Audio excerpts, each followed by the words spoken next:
Today we'll talk about how can you disable heart rate notifications on your Samsung Health app. We're going to figure out the solution or know how you can do that on your app. So all you have to do, just go down, click here on my page down here.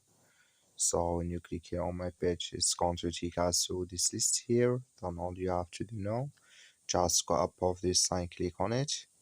So then it's going to show for you a list like this, and you click here on settings.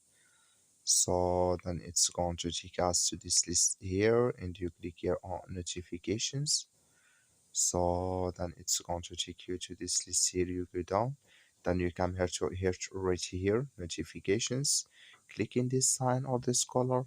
Then like you see color, it's gone. That's mean here right. It's notifications disabled with us now. That's all you have to do. Thank you for watching. Don't forget to support us by liking, subscribe.